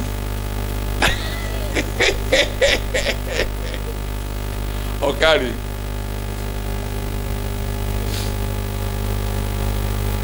Méje. Ṣùgbọ́n a máa ń dá àṣà kan. There Nígbà is yìí. a Jẹ̀mú pé particular ọ̀dọ́ kò sí day. kẹtọ́dọ̀ ìdánwò. No you. Adófin mọ́kànlá lọ Ọlọ́run ní. We do say that God have 7 law. Bí a ò ti 11 gbọ́ rí náà ìgbà tó wà lọ́mọdé bíi tiwa. Àní 11 ó commandments. fún wa ní ìkan. He gave us. Ṣèfẹ́ ẹnu ẹ̀. Then do your own way. That is the 11 to 1. Lẹ́yìn ìgbà tó kọ mẹ́wàá tán. After the 10, Àní ó wá fi mọ́kànlá sí pé bó o ṣe wà ìwọ ọmọ ṣèfẹ́ ẹnu ẹ̀. the one that man had, number 11, do your will. Àkúkú mọ̀ túmọ̀ rẹ̀. We don't even know Ìtumọ̀ the rẹ̀ ni meaning. pé ìwọ ọmọdé yìí tó bá ti fẹ́ para ẹ̀ láyò The meaning is ṣèfẹ́ ẹnu ẹ̀. that when you Lọ want, para ẹ̀ láyò. you want to Lọ kill para ẹ̀ yourself, jẹ́. O fẹ́ do so, your will. o You fẹ́ want- wọná, you want o to fẹ́ ká commit yẹ̀ wó suicide, láyé. you want Má your ṣèfẹ́ life ẹnu to- ẹ̀ láyé. to be in shambles, Tó o bá then ti ń go ṣèfẹ́ ahead and ẹnu do ẹ̀ your nínú will. ìgbàgbọ́. If you are doing your will Òfin kọkànlá ló tẹ̀lé. in Christianity, Wíwó ló máa it wó kì í means ṣe you are doing the 11 wíwó commandments. pátápátá. You will Pátápátá. ruin your own life. So wàá gbàjàgà Jésù. You O ò rí accept opportunity the yoke láti of ṣèfẹ́ ẹnu ẹ̀ nínú Christ. ìjọ. You O have lè no ṣe bó chance ṣe to fẹ́. do your own will in Tó the bá church. ti ṣèfẹ́ ẹnu ẹ̀. If you are O doing your ò lè own mọ́nú ẹ̀. self-will, Ọlọ́run ò know lè his mind. pàgọ́ tì ọ́. God cannot abide with you. O fẹ́ ṣe tí Jésù sọ. But you want to do his will. His ultimate friendship Ìbárẹ́pọ̀ be rẹ̀. your home. Ìyẹn ni pé Jésù àwa bá ọ̀dọ̀ Agbára tí rẹ̀ o. nínú ilé rẹ̀. Aṣọ ọ̀dọ̀ rẹ̀. He make you his friend. Ó ní mi ò lè ṣe nǹkan kan kí n má sọ fún ọ̀rẹ́ mi. I can't do anything without informing my Ó friend. ní mo mọ ọ̀rẹ́ mi I know my Abraham. friend Abraham. Genesis 18 ni mò ń kà sí. Ìwé Genesis orí Ó ní mo kejìdínlógún. mọ̀ ọ́. I know him. Mo mọ ọ̀rẹ́ mi. I know my Ọ̀rẹ́ friend. mi ni. He is my friend. Kò tí ì bímọ o. Though Ó ti yet to mọ̀ have ọ́. any Ṣé issue, gbogbo èèyàn lọ́lọ́run lè trust pẹ̀lú ọmọ? God cannot trust Mo mọ̀ everybody ọ́ pé with tó a bá bí child. ọmọ, I know him. ó máa tọ́ ọmọ ẹ̀ pé If kó he has mọ̀ a child, mí. Ó he máa mú train ọmọ his yẹn lọ́wọ́ child báyìí in pé my ìwọ ọmọ ó way. gbọ́dọ̀ mọ̀ mí. That this child Nítorí will náà, know mo God. fẹ́ tú Therefore, àṣírí Sódómù fún. I want to Bẹ́ẹ̀ reveal làwọn the ọ̀run bí secret of Sodom unto kúrò him. lọ́run, And they shifted their headquarters from above, kúrò from lọ́run heaven. pátápátá. They came Ó wá down sílé from Abraham, heaven. bàbá, They came to ọmọ, Abraham's ẹ̀mí house. mímọ́. Father, Ọkùnrin Son, mẹ́ta, and Holy Spirit. ọkùnrin mẹ́ta. The Trinity. Abraham jókòó síwájú ìta. Abraham was in Bẹ́ẹ̀ ló front ń of his gbóoru ní house. ìmòoru ọjọ́. In the Bẹ́ẹ̀ ni evening, gàràgàrà ọkùnrin mẹ́ta. the Trinity, they came unto him. Òun ló pàdé àwa náà lọ́nà. He met us in our journey as well. Ọkùnrin mẹ́ta. The Trinity. Má ti kọ́, má jẹ́ kó gbẹ̀kọ́ lọ. Ọkùnrin mẹ́ta.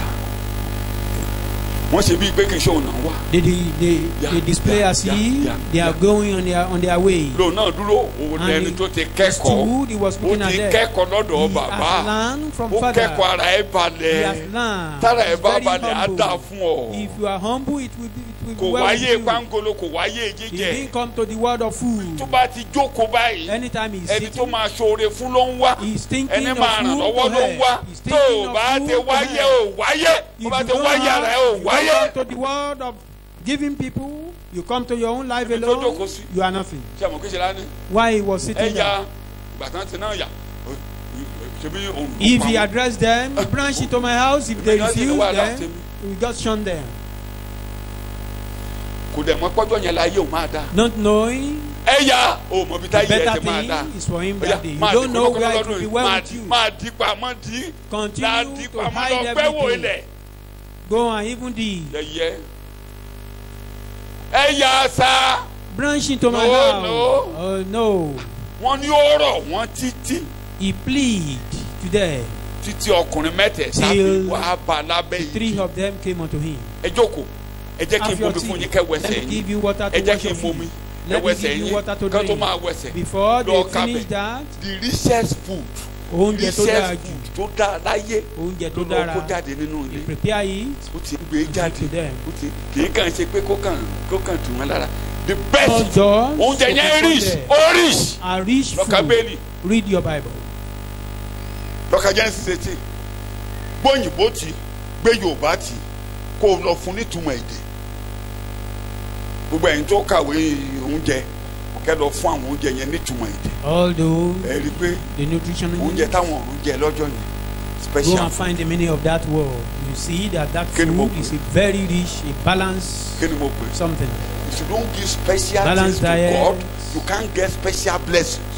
Tẹ́ ẹ bá fún If you Ọlọ́run don't ní give èyí tó God the dára, best, you can't get the o best. gba èyí tó dára Give him lọ́wọ́ the rẹ̀. best, Fún you léyìí get tó the dára, best. wàá gba èyí tó dára. Give him the best, you get the Fún ní best. èyí tó dára jù, òun náà fún ọ ní èyí tó dára jù. You are giving yourself when you give him the best. You are giving yourself. Tó o bá ti Yóò wá sí gbọ̀wọ́ àgbéraga. ara rẹ, tó o bá ti fún ní èyí tó dára. Èmi mo máa wọ ṣẹ́ẹ̀tì, kóòtù ọrùn rẹ̀ èmi mo máa ra bàtà. I'm the one Omi tẹ̀ra rẹ̀ who jẹ. bought that shoe, Oh, ní who kan. bought that suit for him. You know what happened? Ẹ mọ ohun tó ṣẹlẹ̀ Wọ́n ṣe ń jẹun lọ́wọ́. as they were eating. Bẹ́ẹ̀ ló ti wọnú ilé. Màdàmú dáadáa. Mo sọ pé kẹ́ máa bá mi dúpẹ́ lọ́wọ́ àwọn obìnrin wa wọ́n náà. That was why when I was saying you should thank our women wọ́n náà in the crossover, ẹrù pàwọ̀dà ni mò ń dà. you think I'm joking. They are very nice. Tó bá ti rí àwọn pásọ̀ wa tó ń dán.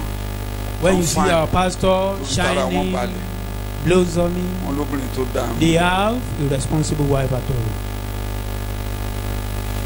Àbúrò pé mò ń dánù nígbà You wa. think I'm Kí joking? èsì ṣọ́ọ̀ṣì mo ti ń sọ mo ṣe ń sọnù ilé màá ní pọ̀. That is the way I address my wife, not only in the Máa nígbà church. mo wá fẹ́ gbàùn lọ́rẹ̀ màá gbàùn lọ́rẹ̀ náà ṣọ́wọ́ You rẹ̀ mo may ti be fẹ́ gbà saying kan. is when I want to collect something from Ṣé wọ́n ni her. màá wá máa gbé Will mára? I come to you to collect something?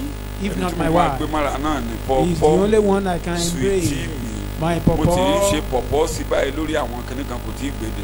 I'm still using that language on something. Is yet to listen. She's yet to listen. Ó lóun bẹ̀ mí, ó lóun fọ́ lóun bẹ̀ mí. Mo ní sweetie mi. That she Pọ̀pọ́ mi. beseech me in the name of the Lord. Kí n tó lọ sùn lálẹ́ àná pọ̀pọ́ mi. I was still sweetie mi. papa her, still Pọ̀pọ́ mi. sweetie her Ṣé ló ń yesterday bẹ̀ mí? Mo night. ní pọ̀pọ́ mi.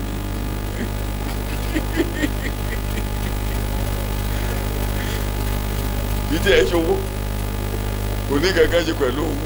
It has nothing to do with money. Kò sí kankan ṣe pẹ̀lú owó. To the glory of God, àwọn ọmọ mi dówó sí mi lápò. My children finance me. Wọ́n dówó sí mi lápò. So àwọn náà ni. Ó ti bọ́lé.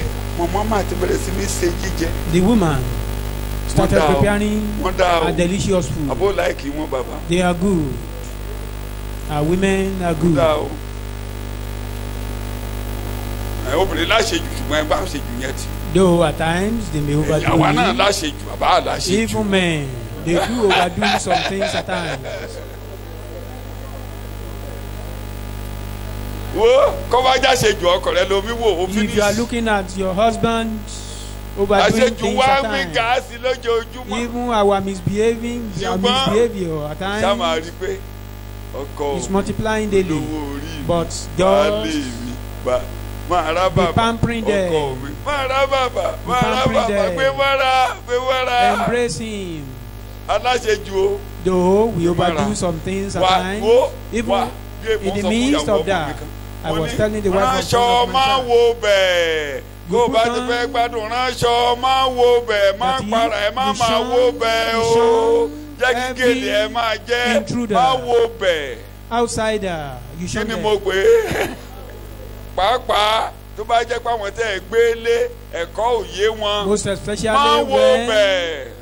your husband or your wife is yet to understand Kí mo ní kó o mọ̀ ṣe the doctrine so well. láwọn ọkọ tó mọ̀ pé wọn á mí kà ẹ wọlé The o lè husband, you fèjà know jẹ́ ó that wọlé he didn't understand Bó o bá wa jà fully kò the rán. doctrine. ṣe ló ń Fighting wò wá them, ní agbára nígbà tó bá ti ń bá wa jà Fighting them ó ń doesn't kọ́ wa matter. ní oró you are only trying to tó bá lò fẹ́ ṣe fún wa To help ó ń them, kọ́ wa ní oró to ilé inspire adẹ them. ò ní gbádùn ilé a máa gbóná and mẹ́ you ò will ní not sùn enjoy ò lè them. sùn You won't be able to sleep. ẹ̀yin náà má take wa for granted àwa onígbàgbọ́ Don't take believers onígbàgbọ́ for ni granted. onígbàgbọ́ ènìyàn ni. They are human. It's not an angel. onígbàgbọ́ ọmọ ọbẹ̀ tó dùn ó mọ̀ You mean believer don't know our delicious soup? Soup?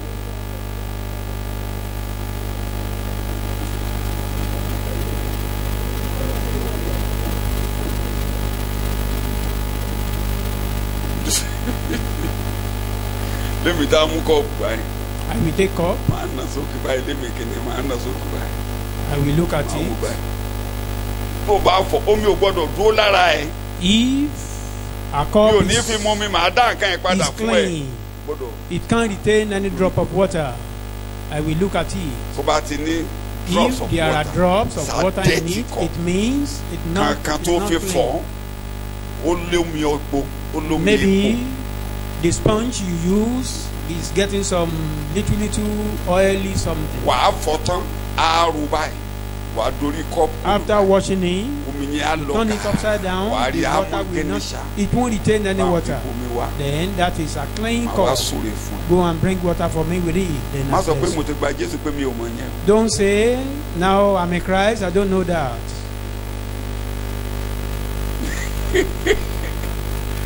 sọ àwọn ọkùnrin kan lé koko bẹ́ẹ̀. Some men wọ́n máa rẹ́rìn wọ́n ò jẹ́ múra kó o ṣe gbàgbọ́ are very dáadáa tall. ọkùnrin òrùkọ ọkùnrin yìí sì. You think men are simple like that? They are not. irọ́ ni wọ́n ń pa. They are tó bá rí only wọn tán mi jẹ búrẹ́dì. when you tán see lọ them eating tán bọ̀ bread. tán ra àkàrà tán. They are coming home. ṣe They come with bí wọ́n lẹ̀ a big scale. lẹ́dẹ̀ màrí. Ẹ jẹ́ kán gbéyàwó tán. wọn ò ní ra búrẹ́dì wálé mọ́. They will not buy bread again.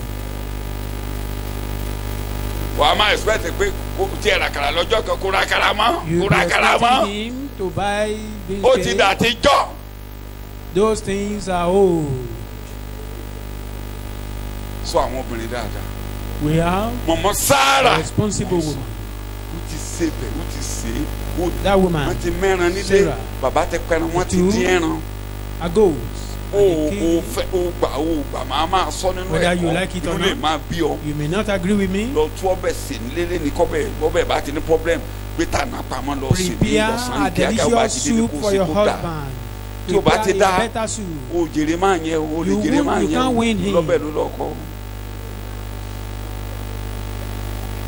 tó bá ní kó fowó lẹ̀ lọ náwó ẹ̀ Spend your gbogbo money wálé ọkọ for him. gbogbo wálé ọkọ gbogbo owó tó ní ilé ọkọ ẹ ló ti ní. You don't bring Gbogbo money wa to bẹ́ẹ̀ your ni. husband's house. One All time. the money you have, you get it from your husband's house.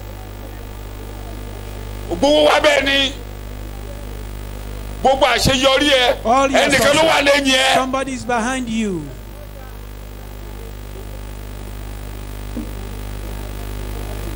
tó bá ní bàbá ẹ̀ tó ẹ ní skul ó tó ẹ ní skul Though ó you tó ẹ may, ní skul you may be pé kò right. lè lọ tọ́jú ọkọ ẹ Your father trained you, your parent trained you at school kí àwọn So, ẹ̀wọ̀n as for àkọ́kọ́ you to ẹ take care of àtàwọn your ọmọ ẹ kán má rárẹ̀ for your children torí not ọkọ ẹ náà ṣe tó ẹ not to be needy. You are trained because of your family. ọ bàbá ẹ fẹ́ kó o nílé Your Bàbá father fẹsẹ̀ gba wants títí you káàkiri. to have a home, not to Bàbá be a ṣètò wanderer. That is the purpose of your parent tó training kówó you wá as a kó wá lady. láti lé bàbá yẹn You didn't bring money from your father's gbogbo owó house to tó o your ní husband's ní house. ilé ọkọ ẹ ní. All the money you have, máa you yẹn get ló it ẹ̀bù ẹ from o your wà á husband's gbé house. sórí òró. He help you. Therefore, you take care of him. àbọ̀dọ̀ àwọn obìnrin ní títì tán Don't tí you wọ́n see- ní owó bẹ́ẹ̀ ṣẹ̀kẹ̀rẹ̀ tí wọ́n ò nílé. Don't you see women outside? They are very rich, stinkingly rich, Wọ́n ń but wálé without kiri. home. They are looking for husband.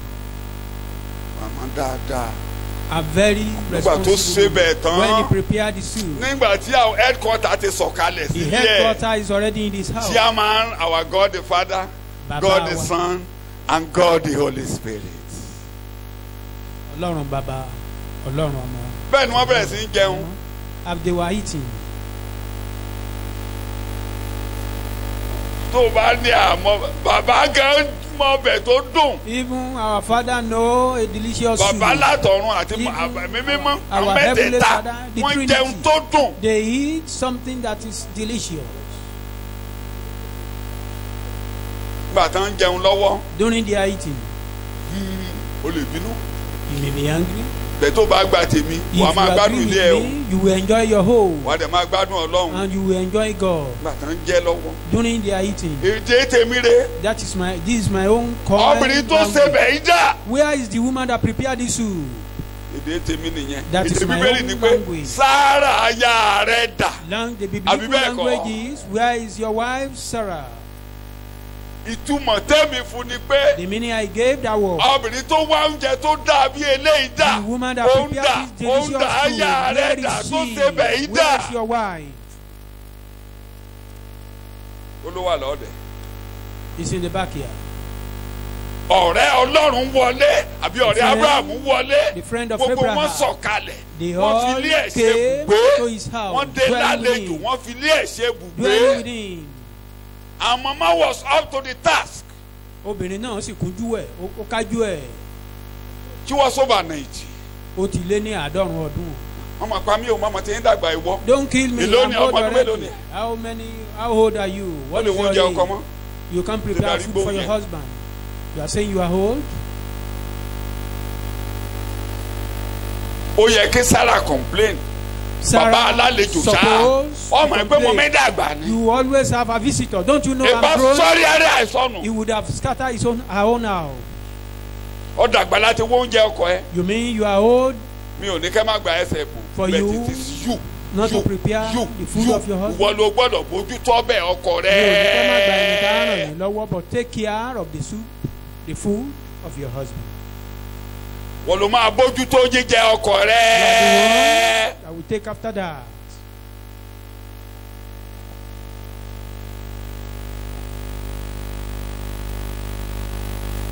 Ọ̀hẹ́ mo tún dé lọ́dún. You may say, I've come again. Inú ti ń bí àwọn obìnrin kan bẹ́ẹ̀. Some women are already hungry. Àyìn àlọ́ wá lónìí, mo wá wá lónìí, mo wá wá lónìí. They may Wow. be saying, Kó bá ti fẹ́ gbàdúrà. you want to January pray. 2 rèé, kó bá ti fẹ́ Today gbàdúrà is nílé. 2nd of Kó bá February. ti tètè délé of bẹ́ẹ̀. January. Kó ṣe ló máa wá ojú ọ̀nà lọ. Lọ tún ọbẹ̀ yẹn sè látúnṣe jẹ́ tó bá jẹ́ sèkúṣe ló ṣe To látúnṣe. start afresh. Jẹ́ kó gbàdúrà ọdún lé ọ lórí. Let him offer Mo ní kó gbàdúrà ọ lórí àdúrà ọdún. year prayer upon you.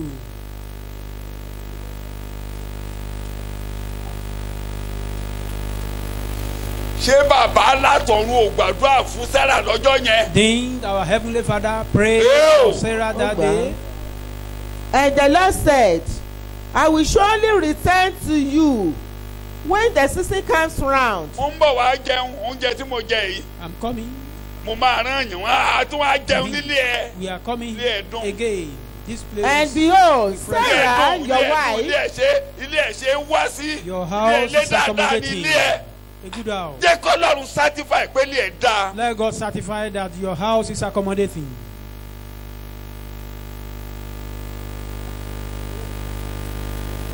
À ń bọ̀ lọ́dún ó ń bọ̀. We are À tún coming bọ̀. À ń bọ̀ wá next aṣọdún lé year. We ẹ̀. are coming to Wọ́n dẹ̀ celebrate wá again. aṣọdún. Eventually they came. Kíákíá ni màmá tó rò pé òun dàgbà ó máa The ń woman dán. that thought Ọwọ́ bàbá she's tẹ̀ ẹ́. old. Ẹ̀yin kan mọ̀ túmọ̀ yẹn mi ò ní túmọ̀ ẹ̀ láàárọ̀.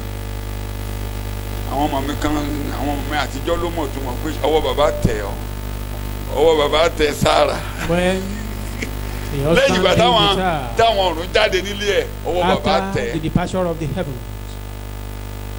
the man handled her. Òun ga kọ́kọ́ máa ṣàwàdà nígbà tí bàbá fọwọ́ kàn. When Bàbá ìwo ló the tún man dánwò wanted, yìí? it will be. She may be saying, "What are you Ó trying mà to tún do? ṣeré mọ́dé ìgbà tó wà ní bọ́ọ̀kẹ́. You think you are still young? O tún ṣe bí bọ́ọ̀ ọmọ lọ́la ṣe ó máa ń ṣe bí bọ́ọ̀ òun náà ti da gẹ́ẹ̀ ó mọ̀ pé wọ́n náà ti da gẹ́ẹ̀ ni Don't you àbíkéré bí know? àwàdà lẹ́yìn ìgbà yẹn mọ̀mọ́ bẹ̀rẹ̀ sí í tàn. Before you know it, the system of the body changed. The Lord visited Sarah as he said. lọ́dún yìí ọlọ́run á bẹ̀ wò. God Amen. will visit you this year. madam ọlọ́run á bẹ̀ lé yín wò. God will Amen. visit your house this year. those of you expecting children God will Gbogbo visit ẹ̀yin you. bẹ́ẹ̀ tẹ́ ẹ̀ létí ọmọ Ọlọ́run á bẹ̀ God yín will wò. visit your business. Ọlọ́run á bẹ̀ iṣẹ́ yín wò. bí ọlọ́run ṣe bẹ̀ lé wò ọlọ́run As á God bẹ̀ lé visit yín this wò. house, Amen. God will visit your house. and by the time we are coming 2021 2023 like Níwò this yí ọdún you tó are ń coming bọ̀. with children here. Olùgbàmọ̀ rẹ bọ̀. God will visit you in the name of Ọlọ́run á Jesus. bẹ̀ ọ́ wò. Amen. It's the time of your visitation. Àkókò ìbẹ̀wò rẹ ni o. jẹ́ kẹ́mi mímọ́ ráàyè inú ilé yín. Let Holy Spirit have gbogbo chance ọ̀run in ló your house. sọ̀kalẹ̀. The heaven headquarter descended down. headquarter The headquarter of headquarter heaven descended. headquarter torí ọ̀rẹ́ ẹ̀ ni. Because jẹ́ kó lọ́run Abraham dọ̀rẹ́ ilé yín. is a friend. Let God be your friend. I've said I cannot complete. Mo ti sọ pé I mi ò have lè about parí. 5 points I Kókó bíi cannot márùn-ún ló wà manage níbẹ̀. it. Can manage it this morning. Mi ò lè kò sí bí I mo can ṣe only bọ́wọ́ mi ṣe try lè the ka. little I can. Mo kọ̀ lè tiraka níwọ̀nba kí n gbìyànjú But níwọ̀nba. I think you can learn a little. Do you Ṣùgbọ́n mo learn? rò pé akẹ́kọ̀ọ́ níwọ̀nba kékeré Do you learn? kí akẹ́kọ̀ọ́. Àfọwọ́n obìnrin tó ń bínú pé àwọn ni mo wá fi wàásù náà. Except the women that wọ́n bínú are gan hungry that ẹ̀dẹ̀ kan mi ò ní are apology using kí them to preach and I have no apology for that. apology kí. mo dẹ̀ lè wá dé ọ lálejò kan rẹ̀. I can even come back in full. wàá kàn dédé rí mi ò tí mọ̀ mi èmi gan understand ara mi. You will àwọn just kan ní see kí n me. máa relé ẹ̀ mẹ́ẹ̀dẹ̀ máa jẹun wá máa dẹ̀ I will just visit you and I will not eat when I'm kódà coming. mo lè gbé pọ́pọ́ mi nínú mọ́tò kébì I pọ́pọ́ can mi even come with my wife. bó o bomi fún mi màá ní mi ò mú mi. You may give me water, I will tell mi you ò I mọ̀ bọ́n don't ṣe é drink dé mọ́ water. bó ṣe ń wò mí. I don't know how to bó o fún mi ní pretend. kóòkù máa mẹ́mu You kóòkù. give me minerals, I màá ní reject yẹn ni it. mò ń jẹ. I need yam.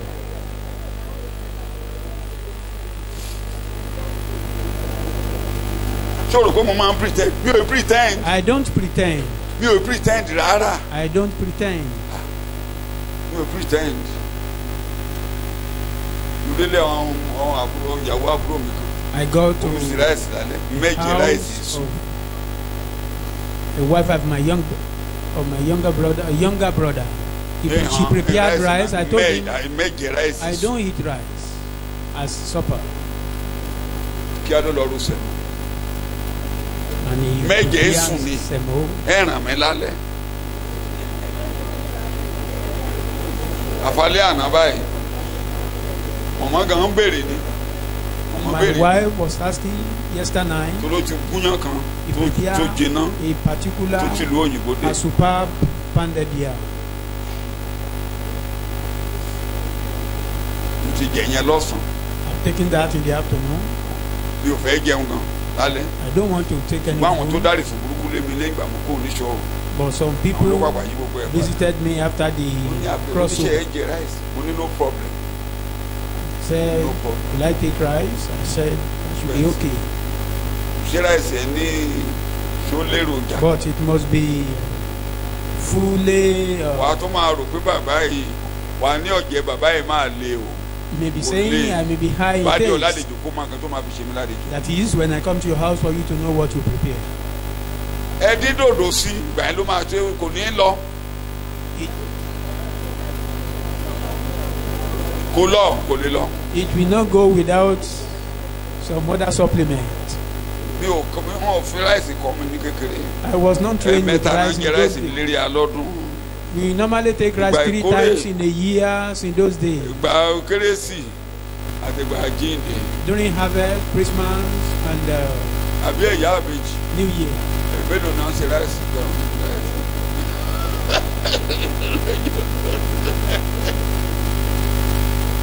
ìgbà míì gan ọ̀n lè mọ̀ ṣe tàjíǹde òun gan kó jẹ́ pé ìgbà kérésì ni You may not prepare it. kán bá ṣàlágà nílé yẹn lè mọ̀ ṣe tìkórè gan. If there is no Mọ̀tẹ́nì harvest, kan bá ń gàgà wọ́n á ṣe. there may not be rice.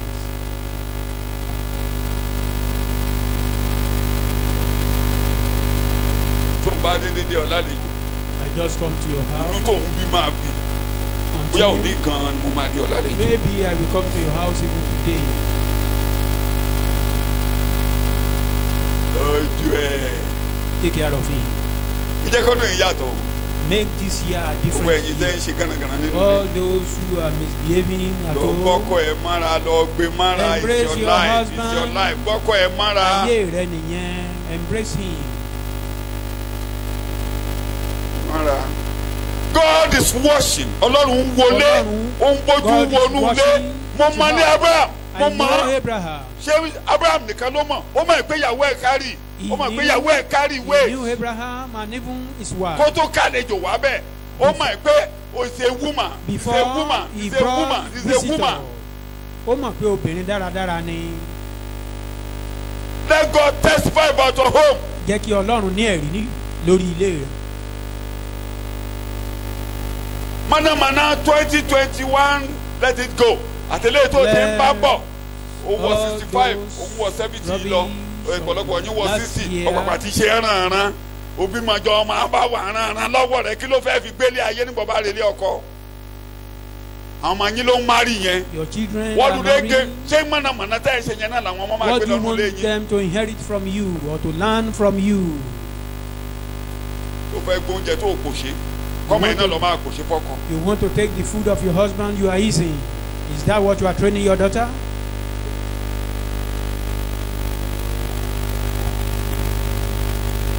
Mo máa ń sọ.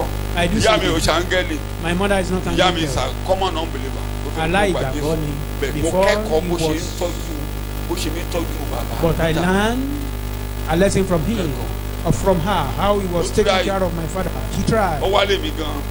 Ní kó wá bá mi tọ́jú ọmọ. She came to my Ó house. sá lọ. She ran back Fún mi rèlé. that she's going home. Mi láàrin ìyàwó mẹ́ta. I said, in the midst of 3 wives, Ruth mo máa ń lò. I do call her Ruth.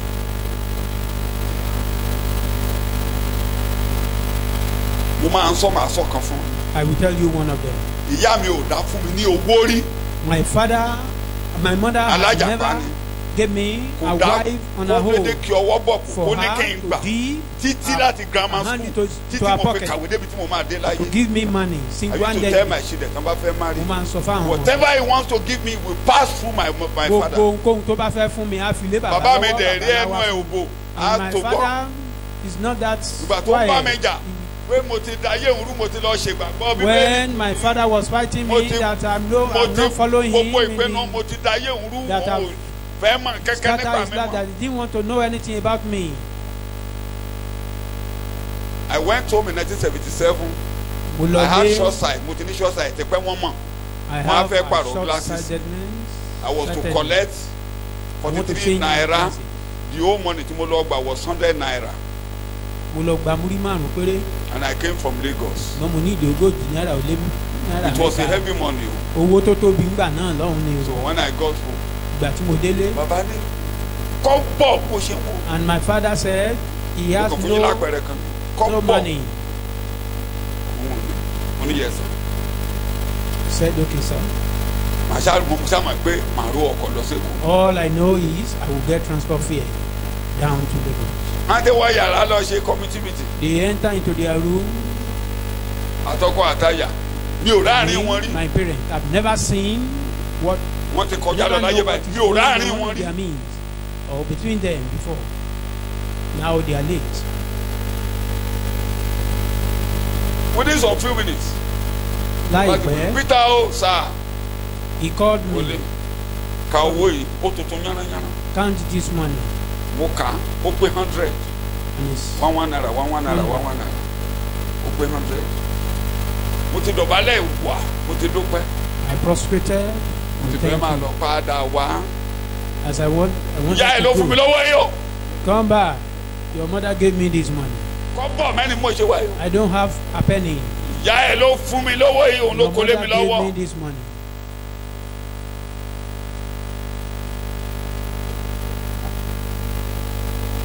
I respect my mother for that. Gbogbo ọlá fún màmá mi fún Till ilé she yìí died. títí tó fi kú.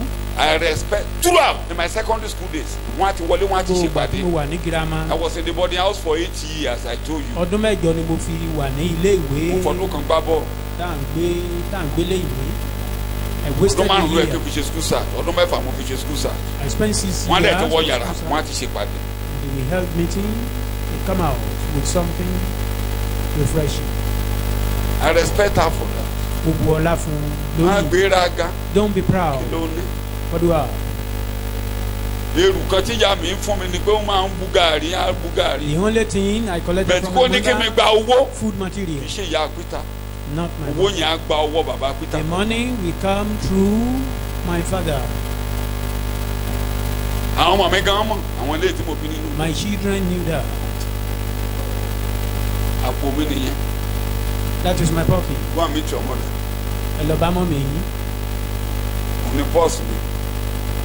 Wọ́n á kàn report fún mi. Go and meet your mother. If you only report to me, Wọn ò lè ná láàrin wa rí. Wọn ò lè mọ ibi tó owó ti ń jáde. they don't know where the money comes Wọn from. ò mọ̀. They don't know.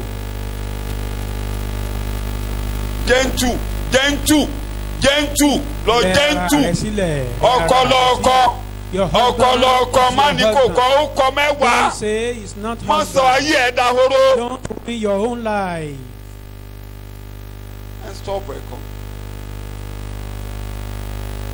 Wọ́n ní kí n bá yín sọ̀rọ̀ ní mo tún yà mí ò plan yín. It's just a Mi ò plan digression. yín. Mi ò plan yín bó ṣe gbà lónìí nìyí. That is just Mi about ò the tiẹ̀ bá ti way. yín wá lónìí. I don't even come for you women today. It's just a digression. But God's friendship will overshadow your home. Pé ìbádọ́rẹ̀ Ọlọ́run God's agúnwà sínú ilé ultimate wa. friendship will overshadow your home. Ìbádọ́rẹ̀ Ọlọ́run Jehoshaphat gan agúnwà. Jehoshaphat ó bọ́ sójú ogun. Even King Jehoshaphat Ó bọ́ was sójú in the ogun. battlefield. Ogun dìde sí Jehoshaphat. The battle rose up Ó against him. kúnlẹ̀ àdúrà. He knelt Ó fi down àwẹ̀ in tí. prayer. Ó Even with lọ́lọ́run. fasting. He said, Ó God, ní ó ti gbàgbé Abraham have you ọ̀rẹ́ rẹ̀. forgotten your Ó Abraham? ní ó bá Abraham, your ọ̀rẹ́ friend? rẹ̀ dá You májẹ̀mú. make a covenant. You made Àwọn a ọmọ ń rí covenant with your fáàsì friend. lọ́jọ́ iwájú pé ọ̀rẹ́ wọn ni Abraham, ọ̀rẹ́ Ọlọ́run ni Abraham. Even the children do refer to Let it God be your later friend. day that Let God be your Abraham friend. is a God friend. Jẹ́ kí Ọlọ́run jẹ́ ọ̀rẹ́ ìwọ náà. Did not you, O God, O our God, drive out the inhabitants of this land before your people Israel, and give it forever to the descendants of Abraham, your friend? Abraham what? Your friend. Let him be your friend. Jẹ́ kí Ọlọ́run jẹ́ ọ̀rẹ́ This year lọ́dún yìí. you will be at rest. Wàá wà ní ìsinmi. You will flourish. Wàá gbilẹ̀. God's ultimate friendship will overshadow your home. Ìbádọ́rẹ̀ Amen. Ọlọ́run tó dájú agúnwà sínú ilé rẹ̀. God will remember you. Amen. Ọlọ́run á rántí rẹ̀. God will remember you. Ọlọ́run á rántí Amen. rẹ̀. Let us pray. Ẹ jẹ́ ká gbàdúrà.